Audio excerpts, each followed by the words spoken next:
The UNDP Supplier Development Programme is modeled after successful programs in South America and Asia. In Botswana, the program model proves to have also caught on successfully, with a number of buyers reporting better business practices since the program launched. Hello and welcome to this week's episode of Primetime Live, and as you can probably tell from the symbols behind me, we are yet again speaking about the UNDP Supplier Development Programme.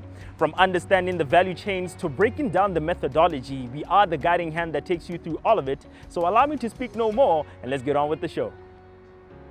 Selection of the participants is a delicate and carefully thought out process, exploring a number of guiding principles. In selecting the sectors that are on the SDP, we considered sectors that would ensure jobs creation, and hence our selection of mostly production related sectors that are not really agency type of businesses. So we have mining, we have infrastructure, we have AGRO Processing, we have leather, textiles, health. We've now added health, digital and other manufacturing. So that's what we also considered, because we wanted to also include youth and women. So we figured digital, as you know, youth are digital savvy. Women, textiles, leather, agro-processing are sectors that women in Botswana are prominent in, not discounting the fact that they could also be playing a huge role in the mining and infrastructure. Key for us was the suppliers to be in the vicinity of the buyer, because we want the program to be geographically spread and affect a lot of Botswana throughout the country. They've got to be in a value-adding business, as I mentioned earlier. We don't deal with agency business like a buy and sell type, because we believe that there's slim chances of them creating jobs, even if the amount of supplies would increase. And in any case, there's other programs that cater for that. We also look at existing suppliers of these buyers. So they've got to already be in the supply databases of these buyers who are on the program. But another important aspect is they've got to be in a niche business, an innovative business, a business that has high barriers to entry, because then it means that there is actually a gap in the market that they are filling. And that way they are assured of sustainable business. So the first year we had 7 buyers on board. It was Botesh, Kometau, Lukara, Murupule, Grand Palm Cresta and NAPRO. As you can pick, they are spread across those sectors that I mentioned earlier. And then the number of suppliers who were on board were 44 suppliers. Then we allocated UNDP trained consultants to implement the supply development methodology within these supply chains. So what we did with the first year, we reserved a quota for women and youth-owned businesses per supply chain. So each supply chain ran in multiples of 3 or 6 and 9. So the maximum that a buyer would have, say Botesh had 9 suppliers on board, and we allocated 3 consultants to them. So the core of the program in year 1 was to ensure that these suppliers these consultants mentor the suppliers over a 10-month period to ensure that they are effective in terms of their financial operations, in terms of their technical operations, and in terms of just their sustainability as a whole as a business. But for us as well, and that's the reason why really the buyers come on board, we want to ensure that the buyers continue to have an interest in buying from these local suppliers, because that way then they're able to grow the businesses. So we saw great results. Almost all the 44 suppliers who were on the program, coincidentally, they turned out to actually be essential services. About 80% were. Those who went, we ensured that they stayed afloat during year 1. As you know, that year 1 was when we were faced with the COVID pandemic. Almost all of them had an increase in the number of jobs they created. Because remember, when you refine your operations, it means then you become more profitable, you're able to afford, and you also grow. So when you grow, you are bound to need more people on board, and hence our focus on value-adding businesses. Because if say it's a business that supplies a pen, even if they supply 1 million pens, what are the chances of them, say, increasing the number of jobs? But we've also witnessed an increase in the number. Almost all buyers reflected that they bought more from these suppliers, because remember, the core of the Supply Development Programme is to ensure that goods and services that are supplied to the buyers, that are delivered on time, in quality, like in consistent quality, but most importantly at the right price. So once that happens, it means that once the buyer is happy, they're able to open up and buy more from the same supply. So it's like a replicable model.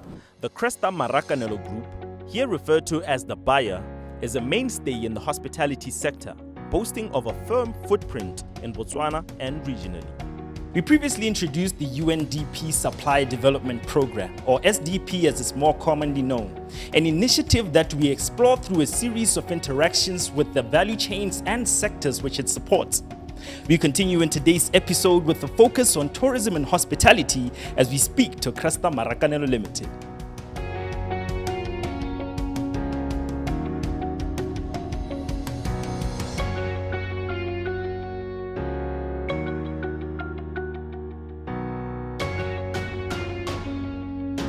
Cresta Maracanelo is a proudly Botswana company. We are listed in the Botswana Stock Exchange. We've been in operation for a number of years, running hotels. So we are in the hospitality sector. In Botswana, we operate 11 hotels from Jwane right up to Kasane. So in Jwane, we have Cresta Jwane. In Gaborone, we've got the 2 hotels, Cresta President and Cresta Lodge. And then going up the A1, we have Cresta Mahalape. And then in Palape, we've got Cresta Botsalo, in Selebe Pique, Cresta Bosele. And then in Francistown, we've got Cresta Tapama and Cresta Marang. And then in the northwest, we have 2 hotels in Maung, Cresta Mount Resort, Cresta Riley's. And then in the north and up north, then we have also Cresta Moana in Kasane. This is our flagship product. We are also proud that we have another operation in a different country. We have under Cresta Maracanelo Limited a hotel in Lusaka, Zambia called Golfview. We have a sister company with 5 properties in Zimbabwe, 3 in Harare, 1 in Bulawayo, and another one in the Vic Falls.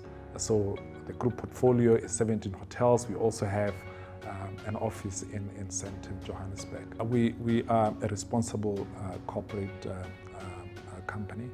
We pride ourselves in terms of the local suppliers that we have in our database.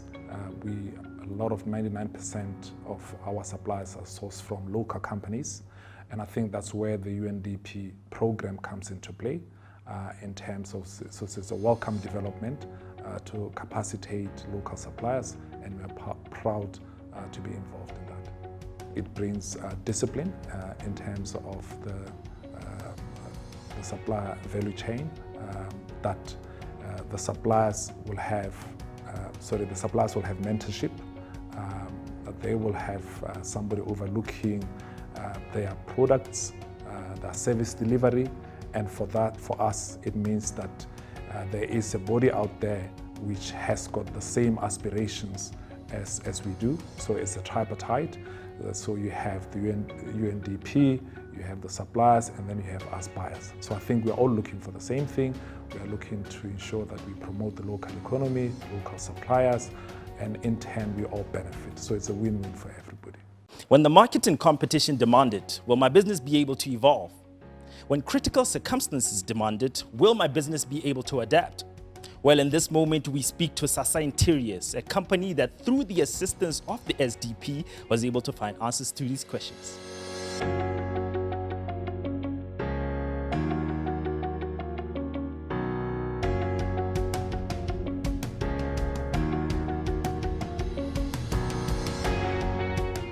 Sasa Interiors was incorporated in 2003. We were one of the first interior design companies in Botswana.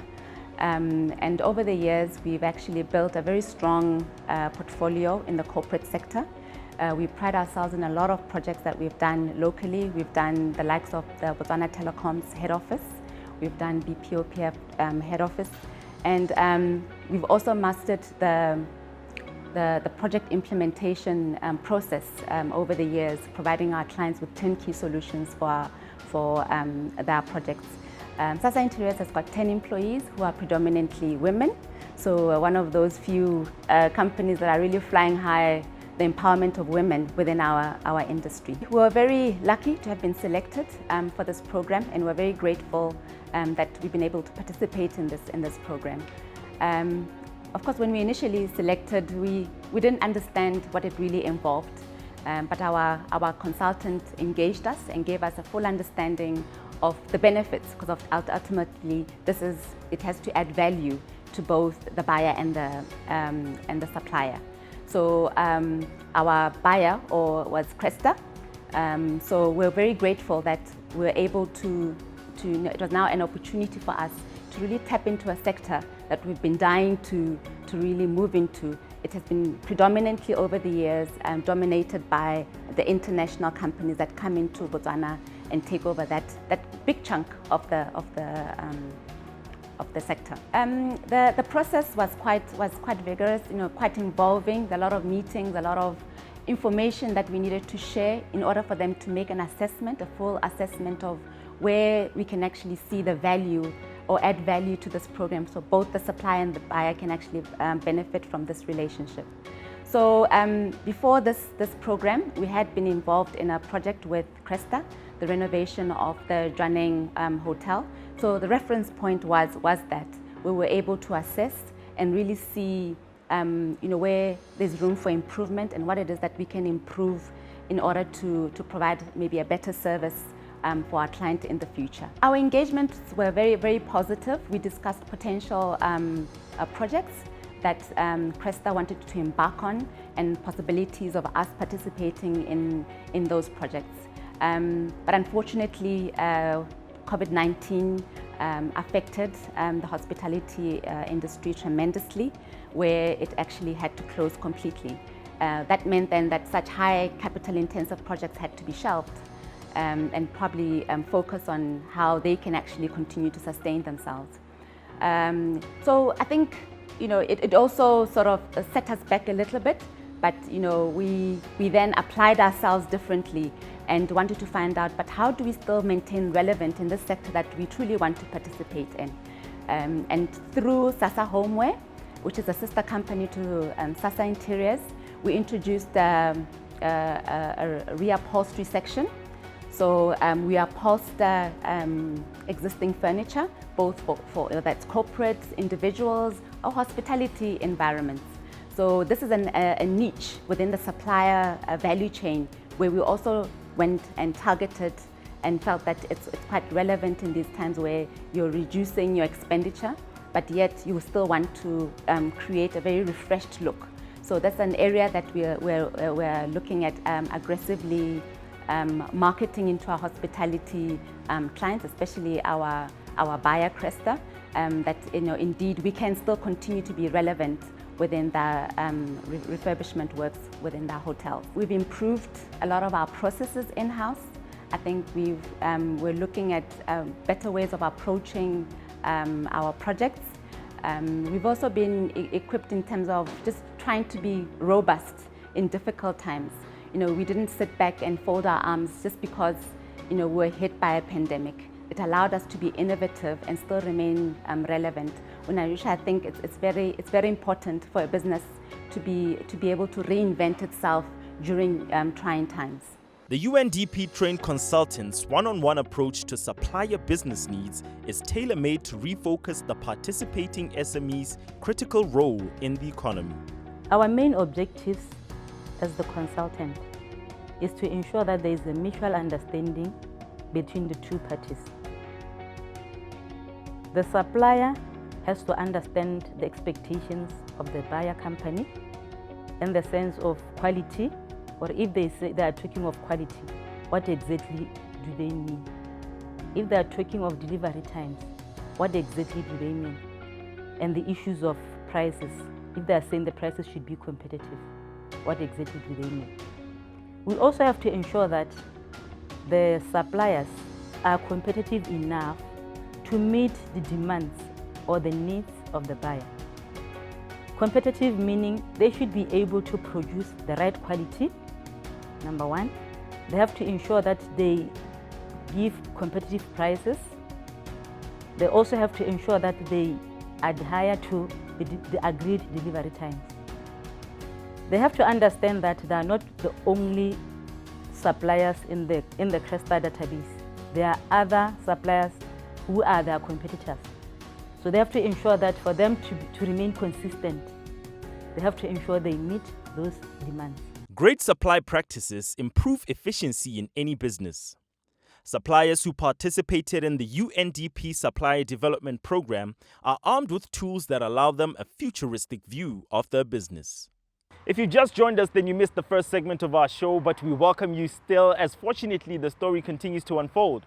We are still discussing the UNDP Supplier Development Programme, but this time we move away from tourism and hospitality and bring our focus to agriculture, specifically horticultural farming, as we assess the NAPRO value chain.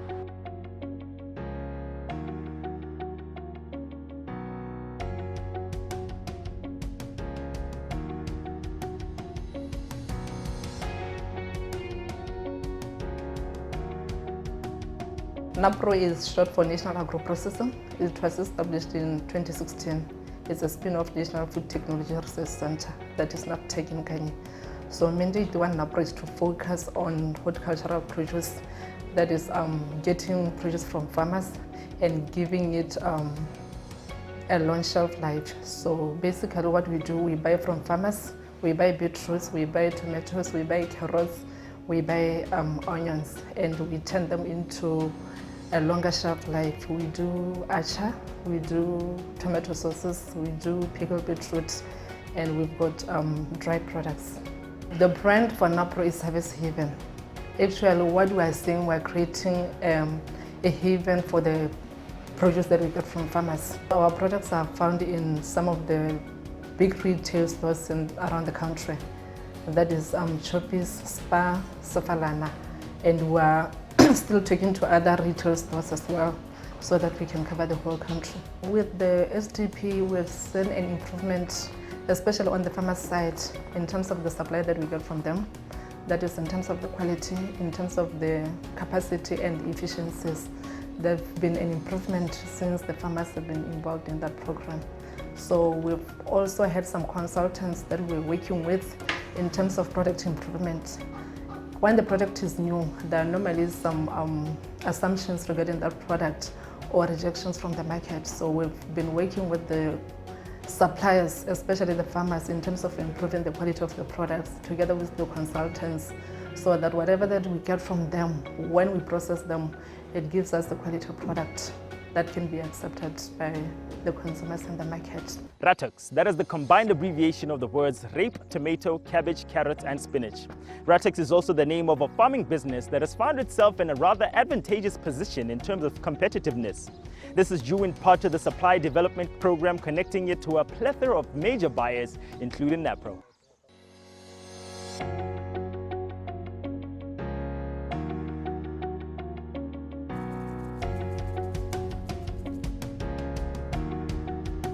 Ke tsene mo programeng ya UNDP ka 2019 ka fiwa Re Garibini as my consultant. Re Garibini o re thusitse mo dilong tse dintsi thata mo programeng ye. O ithetse go na le sodio dingwe tse leng gore ra di shota ka kwano ra di thaela, mme go nneng ga gagwe ga gone ga re lebisa temo ka litho le rileng. Pele ga re ka simolola re ne re se batho ba leng gore ne re khona go lema beetroot ka selekanyo se re lemang beetroot ka sone gompieno re khona go produce beetroot all year round. Ile gore ano re lebile gore re na le market o re createtsweng ke ba UNDP. Ha re simolola kgwebo e ne re le batho ba ene ile gore re lema cabbage ka bokete jo bontsi ka bokete jo bo rilemo mo famong ya rona. Jaanong ha re ta go tsena mo programming re ne ran pele ga mo ne re na le ditshenyegelo tse dintsi tsa cabbage before re ta go tsena mo programming. Jaanong ha re setse re le mo programming re ne ra lemoga gore beetroot e ka kgona go dira madi go hita cabbage ka ha e leng gore NAPRO e bata product ya beetroot ka teng.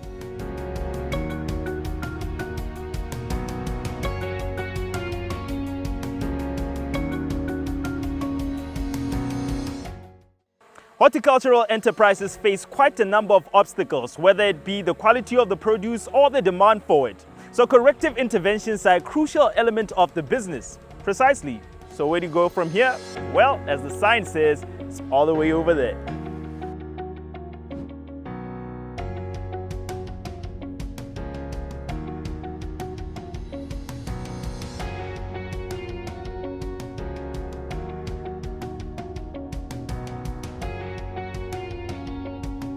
re lema dijalo tse di harologaneng mme re na le di-main crops tse e leng gore re tsaya re ke tsone tse re beile mo go tsone kana tse e leng tsone tse re di lemang. Re lema cabbage, re lema tamati, re lema green pepper, re lema le butternut. Ha re lemile re rekisa ko Phikwe. Mo Phikwe gantsi gore re rekelwa ke di-shopo tse di tshwanang bo Welcome, bo Fresh Pack la ha malatsi a yone e na le mathata gore e na sha recently, bo Daily Needs. Mo gongwe bareki ba rena ba bagolo ke di-hawkers, both mo Madinare le gone ko Phikwe. Pele ga lenaneo la SGP le nna teng, ba NAPRO ne re dirisanya le bone mme ne se mo go na le moko ka gore nna ba sa kgone go reka yala mo gore ne re ha ke tshwere onion ha ba re ba rekile ngwe ba rekile 20 bags. But since re kopangwa ke bone this program SGP e re kopanya le bone, re bone go nna le improvement. Ba kgona go reka di-beetroot up to 600 kg. Ba kgona go reka tamati at a time ba kgona go tsaya up to 20 crates. Dijo tse e le gore pele ne ba sa kgone go di dira nna ba re ba tsere ba tsaya bo 2 hell. But ke re bone go nna le improvement since lenaneo le le nna teng. O le suppliera mo thulaganyong e o thuswa ka gore o thuswa ka go gola ka gore wa rutwentshiwa mme ebile go rutwentshiwa mo go rutwentshiwa gore mo tsamaisong tsa go tsa kgwebo o kgone go gola ka ditsela tse e leng gore tsamaiso ya go ya kgwebo ya tokagala. Ditsamaiso tsa kgwebo tsa go tokagala ga tsone re mo go tokagaleng yaka gore a ga ka o rekisetsa kgwebo e tona e tshwana NAPRO a o dile bara ka nako, a o dile bara ka price e maleba e lekaneng, a service ya gago bodiri ja gago ya ka o isa service ko madelongwa a ke siameng, a bokgoni ja go ja boitsanape bo kgona go tsamayana le ba National AGRO Processing, a kgona go nna le boitsanape jo bo na le boleng ja gore o ntshe di maungo kana dithoto tse di boleng tse e leng gore di ka le tsone di a oketsa thoto ko madirelo a National AGRO Processing. Le gone gore hela motho o leng gore wa communicator jalo motho o na le tirisano e molemo. Jaanong ke gone development e re buang re roeta gore motho le lengwe mo nakong ya go ya tswela kgwebo a nna a thabologela ko pele mme ebile gape re rotloetsa gore go thabololle gape ka quality ya boleng ya dilo tse o di dirang. So go na le lenaneo le nonofileng thata le tseneletseng la go thabolola quality ya dithoto tsa madirelo a dikgwebo tse dipotlana tse. Prime Time Live. Well, this marks the end of our episode here today, but be sure to catch us again in the next episode. So until we see you then, it's good night and God bless.